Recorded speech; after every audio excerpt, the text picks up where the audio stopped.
Cary Fukunaga, you son of a bitch. Just reach into my heart, why don't you, and tear it out. Oh my god, No Time to Die. It's funny. When the ending credits rolled, I was just sat there with tears streaming down my cheeks. My kids were like, "What's wrong, Daddy? Why are you crying?" Ah, oh my god, what an amazing movie experience that was. It made me so happy. And then the only other film that's really come close to it was The Force Awakens. But this for me was just perfect. In my spoiler-free video, I said that how in advertising you have like personas, which are where you come up with like a persona of a real person who this advertising is targeted towards. And I swear to God, somebody somehow got a direct feed to my brain and was like, "Hey, let's write this movie for Roland Hume of Hawthorne Lane, 4 Marks, Hampshire," because that was, where I was grew up, and it was everything. It was everything that I wanted in a movie. And I mean, almost the fact that we had to wait so long just made it so much more satisfying. Oh my goodness. Oh my goodness, what a terrific movie this was. How perfect was it? And so this is going to be a spoilery review, and so I might as well get into the fact that, okay, boom, we start off the movie, and the first intro bit is a flashback with a young Madeline Swan, and it goes on and it goes on and it goes on and it goes on, and it's totally unlike anything that's ever been in a James Bond movie before. It's very good as far as movies go. So if this was a thriller that I was watching or something like that, wouldn't have batted an eyelid. But I have to admit, I was sitting there, I was like, okay, this is a very long introduction to a James Bond movie with a kid. But it was interesting. Then we had the scene in Matare, Italy. And it was brilliant. It was brilliant because they had the first scene where James Bond and Madeline are driving their Aston Martin into Matara, and they played directly the theme from On Her Majesty's Secret Service, the All the Time in the World, and I was just like, whoa! I had chills, because On Her Majesty's Secret Service is one of my all-time favourite movies. It's easily my favourite James Bond movie. I used to watch that movie on VHS cassette, and I used to practice walking like George Lazenby, because he was the epitome of cool. And I guess I am a hopeless romantic, as far as it goes. Very, very cynical, hopeless romantic. But On Her Majesty's Secret Service made me fall in love with the idea of falling in love, and then to have this scene in that beautiful city in Italy, well, beautiful town in Italy, and that beautiful Aston Martin, everything was just perfect. And when I heard On Her Majesty's Secret Service, I was just like, grip the seatbelt.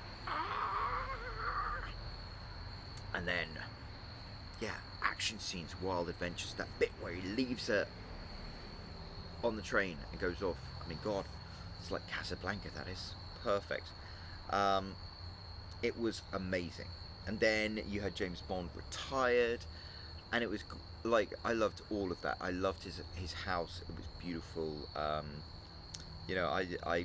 did a lot of digging into his books and stuff like that. It was so interesting to see who James Bond was as a person when he wasn't being a secret agent. But all of that played out beautifully. His little tete-a-tete with Felix, and the introduction of that Logan Ash, who the CIA agent who smiled too much.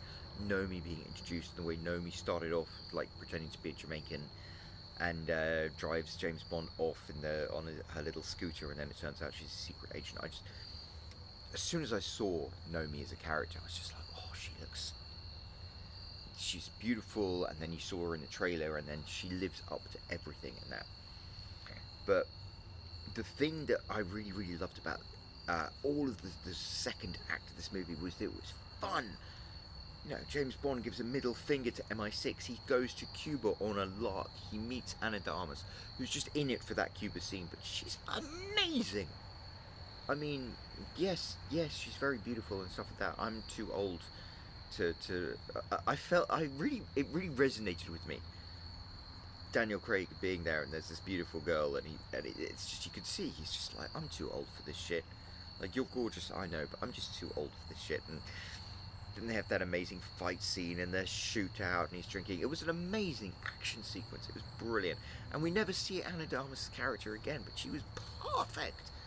Um, just I love that. I think that entire Cuba scene was only inserted just so they could have the same, like, chemistry between Daniel Craig and Anna de Armas again, and it was brilliant.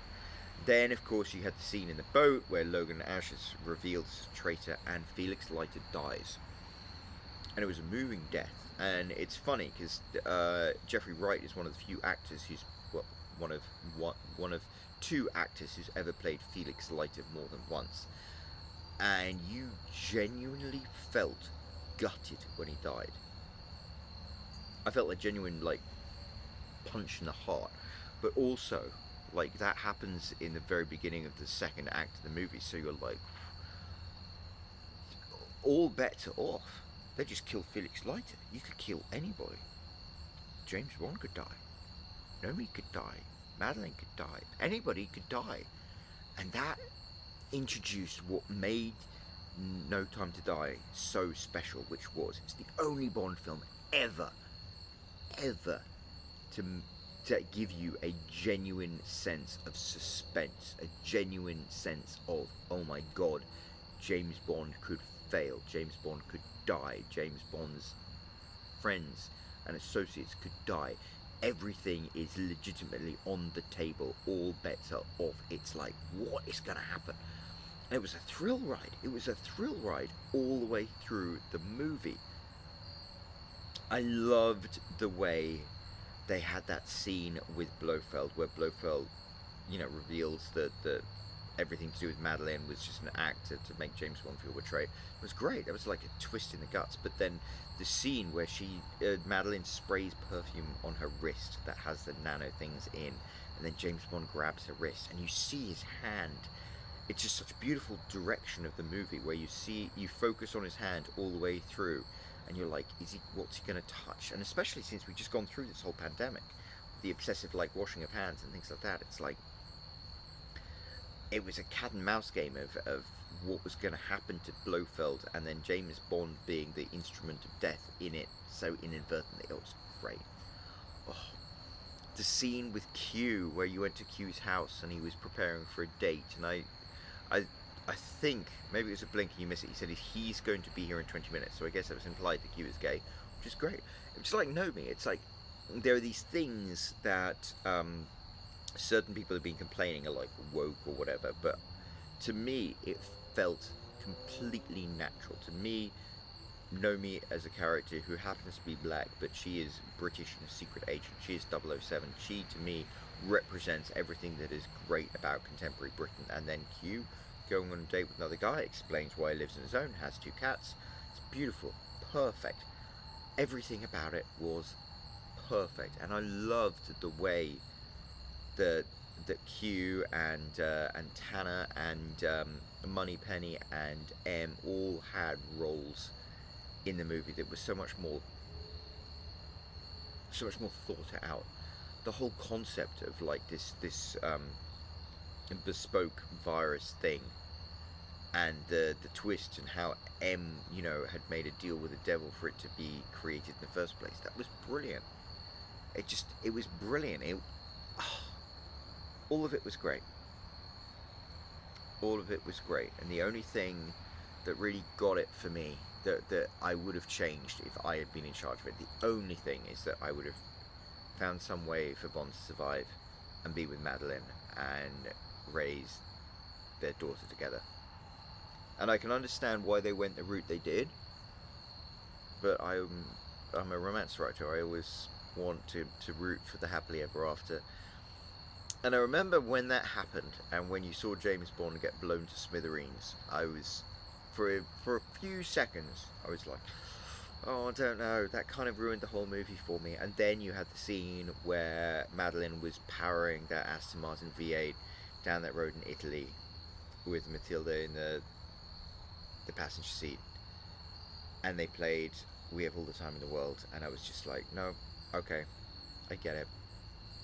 It was brilliant. It was just a brilliant, brilliant movie that was perfect everywhere. And I think it's okay that other people don't like it, because I honestly feel like it was written precisely for Bond fans like me. I mean, it was uncanny how perfect it was for me, and especially how they put so much like weight into On Her Majesty's Secret Service, which means so much to me as a movie. So yeah, it was great. And it's funny. So everyone's been before they saw the movie. Everyone was going on about, oh, who's going to be the next Bond? Where they're going to take Bond next and stuff like that. And I'm just like, you know what? I'm done. Stick a fork in it. Of course, I'm going to be a James Bond fan. Of course, I'm going to rave about whatever comes next. But you know what? Right now, I'm happy. I'm really, really happy. It was wonderful. It was just a wonderful, wonderful movie. And I'm very sad I didn't get to go and see it with Ray and Bud and Donnie and all the rest of the Bond crew. But in some ways, it was really nice to go with my kids. And I know they might not have appreciated it in the same way I did, because to me, it was a movie that like brought some kind of sense of closure to 25 years of being a Bond fan.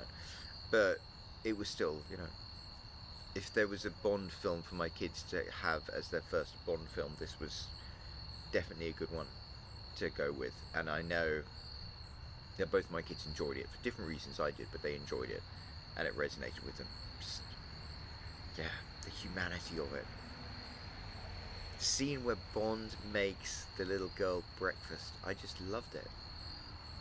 And I guess it's because I'm of a certain age, like Bond was. He goes on to Blofeld like two old men sitting there talking about things. I feel that. And I'm a cynical guy, and my heart's been broken a few times, so I felt that as well. And then I'm a dad, and being a dad is